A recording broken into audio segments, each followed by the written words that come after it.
We're tackling a topic that is often avoided but crucial: the financial steps that every Kiwi should take to make sure that their loved ones are taken care of after they're gone. Welcome to Checks and Balances, the Takeover. I'm Makayla. And I'm Jess. And today we're talking about what is kind of a heavy topic, but also a really important topic. And that is essentially how to prepare yourself and your family for the in case you pass away. It's not a case of if, but when, right? Mm-hmm. Yeah. Unfortunately. And, working in financial services, Makayla and I, between us, have different exposure experience to people at different stages of this. And when you haven't prepared yourself for this, it can get really stressful and really messy for the people trying to deal with it. So, and a lot of people don't want to think about their morbidity. They don't want to think about the fact that you are going to die, because I'm not going to be here to deal with it. But the potential trail of mess that you leave your friends and family with can be quite easily fixed by being prepared ahead of time. So that's what we want to talk about today, is giving you a little bit of a checklist, to-do list of things that you should have in line for the sake of all your friends and family. Yeah, I feel like this episode kind of came about with a accumulation of things. Like, for example, and I can talk about this, my in-laws are near 80 and they don't have a will. Like, they haven't updated their will since before they had kids. Crazy. Which is just shocking. And, like you said, working in financial services, I used to work in a bank and I'd constantly have people coming in with, so-and-so's passed away. I need to access the account. Oh, sorry, I need to see the will first. And it's a really intense time. And obviously you won't be there to deal with it. So how can you set up your family to have an easier time while they're grieving? Absolutely. Money is one of the last things you want to be thinking about when you're grieving somebody. So, equally, my husband used to work at a bank too. And I think the reason this is important is because people don't realize, people just don't realize how hard it can be to sort the stuff out. So they would just completely unknowingly call the bank and go, hello, I'm just calling because my husband's died or wife's died. And, I need to let you know because we've got joint accounts. And then my husband would be like, I'm so sorry, but I have to freeze your joint accounts as of now. And they start crying and they, but can you just pretend you didn't hear me? And the calls are recorded. So, of course, he has to follow through with the policy until everything gets sorted out. And it's absolutely heartbreaking to have those conversations. But that's the reality. So I think bringing awareness to it is really important. Yeah. So, a lot of it comes down to, like I just said, the not having a will. Only 50% of Kiwis actually have a will. Yeah. And really, if you're over the age of 18, you should probably have one. And especially if you have, kids. Oh my gosh, people always like, but I don't have any stuff. And it's like, well, by the time you add it all up, and if you think about, even if you've got a house and kids, then absolutely you're ticking the box for needing a will. And this is something that we always work into a financial plan. We always ask this question. And I would probably say 50% feels like a strong number. I would say 3 out of 4 clients that we ask say that they don't have one, or at least they have one, but it's not up to date. Yeah, is the other thing. I don't have a will. Ooh, I'm going to do one after this episode. Neither do I. We're saying this, and this is going on our to-do list. And I think possibly the barrier is the cost. For me, it is the cost. Every time I have gone out several times and gotten a quote, and every time, because you don't really want to do, especially if you have assets, like we both own houses, you don't necessarily want to go the online will route where it costs you $50 and ChatGPT writes you a will. Basically. It is better to go to an actual professional and have it drawn up. But like you said, there is a bit of a cost barrier there. There is. And like with anything, I would just shop around. I get sort of 4 or 5 different quotes from reputable law firms. And as long as you pick one of them, they're going to do an okay job, right? I also just want to say about the will thing. When it comes to the freezing of the bank accounts or that aspect of things, the will is key to getting that part sorted quickly.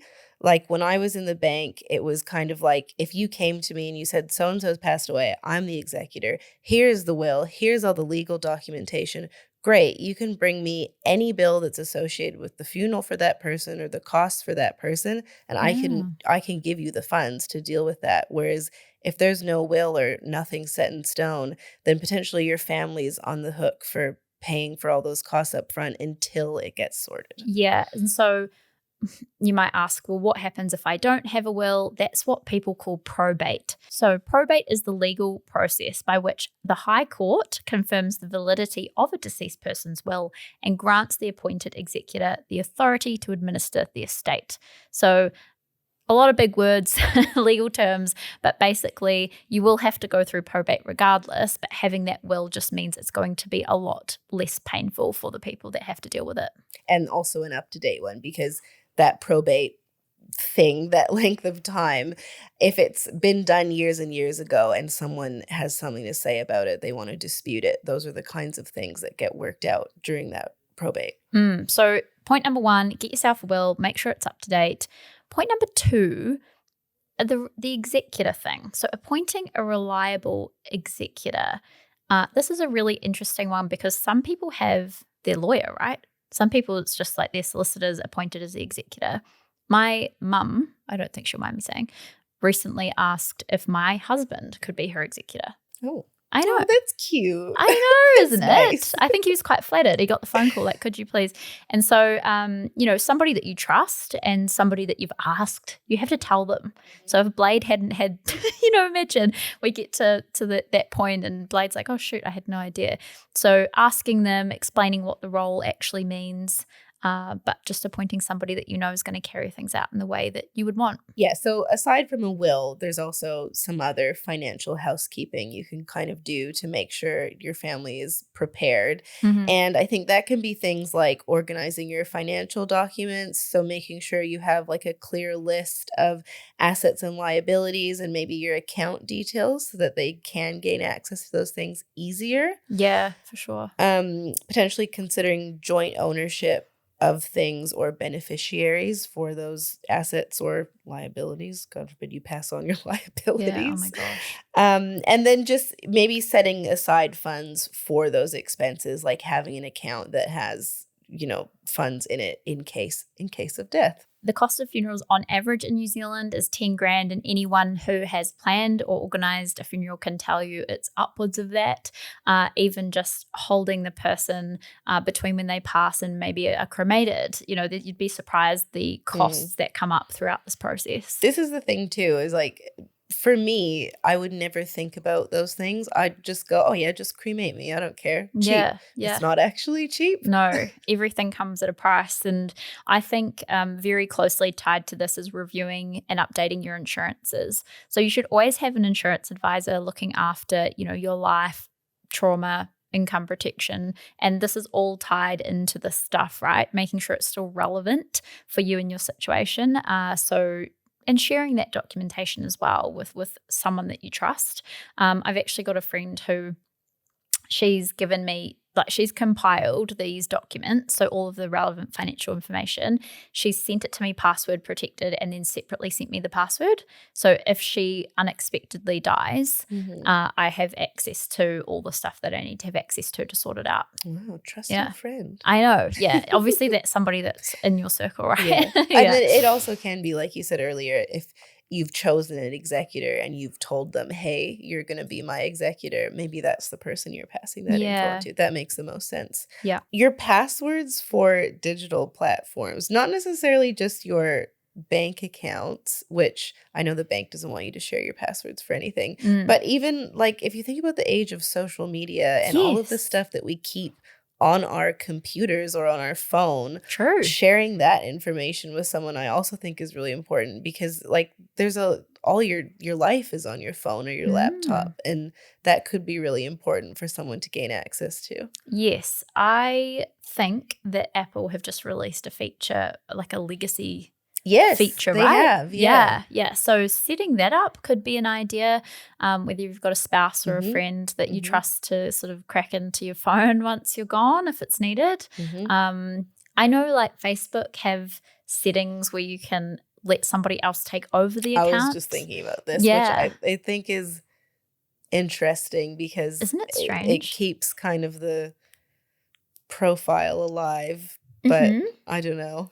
It's such a strange shift, right? Because then people use it as a place to remember you. It's like an online memorial. Yeah. And, I see on, anniversaries and birthdays and things, I think it's actually quite nice. Like it's a place for people to go and share memories or, just a thought of you. And, it's really strange because it's new, but I quite like it. It's the change away from having a headstone in the ground. Yeah, we live a digital life now. Yeah, that's just how it's all it is. on there. Yeah. So all of the stuff we've just talked about pretty much wraps itself up into a nice bow into estate planning, which I think we'll talk a bit about after the break. This is never fun to talk about, but just as important as building wealth is protecting it. If you haven't thought about what your family are going to be left with if or when you pass away, it's really important that you speak to a financial advisor about your situation. At Lighthouse, we give insurance advice, life, health, income protection. Make sure you use the link in the show notes below to talk to one of our advisors. Now back to the show. Okay, so estate planning, really proper estate planning is ensuring that your financial legacy is preserved and so that your loved ones are taken care of and your wishes are heard. Yeah, it's kind of just a back of house is tidy, right? So let's think about the checklist that we want you to work through to have your estate planning in order. So we've got the will, we've got the executor. Yeah, so point number 1, craft a clear will. So ensuring you have a legally binding will that outlines how everything should be distributed and minimizes potential disputes among family members or friends or whoever's involved. And it just really provides clarity for everyone that will be involved after. Yeah. Cool. So that's priority. Another one to consider is whether a trust is appropriate or beneficial for your situation. So talking to an expert about trusts could be part of your estate planning, particularly where there's maybe more complex sort of family dynamics or assets here and there. Trusts can be another way to sort of tidy that up. Yeah, so I think a trust could be important because it lays out clear beneficiaries. So if you do have certain assets and you know that they are going to these people, talk to, a solicitor, an accountant about whether that makes sense for your portfolio. Yeah. Regularly updating those beneficiaries. So, I'm sure there's stories out there of people who maybe have split up with partners or things along those lines and haven't updated their information accordingly. Ex-partners could still be beneficiaries of these things. So making sure that you keep those up to date is really important. This is actually, we did a reel a while back on Liam Payne from One Direction that passed away. Yeah. So he passed away very unexpectedly, as I'm sure you know if you listen to pop culture news. And he didn't have an up-to-date will, so everything went to his ex-partner and mother of his child as opposed to his current partner. Yeah, which maybe that was by design. We'll never know. Interesting. The next thing is making sure that you communicate all of these plans with somebody. So, I've talked about my mom and my friend, quite clearly communicating to the people around them what things should look like and how they're supposed to play out in their mind. So having those conversations is not fun. Nobody thinks it's fun, but it is really important. And the last one is planning for estate costs. So while there's no capital gains tax or inheritance tax in New Zealand, maybe yet, I don't know. You still want to make sure that your beneficiaries know about any potential costs that may come with what you're passing down. So potentially if you own a business or you have income generating assets, there may be things that, while you're receiving a house and you're going, great, that's a house. What are the costs associated with that? You're receiving a business. What are the costs associated with that? So just kind of preparing everyone. Yeah, absolutely. So, to wrap up today, obviously it's not the most joyous of topics, but it is a super important one, which is very often overlooked.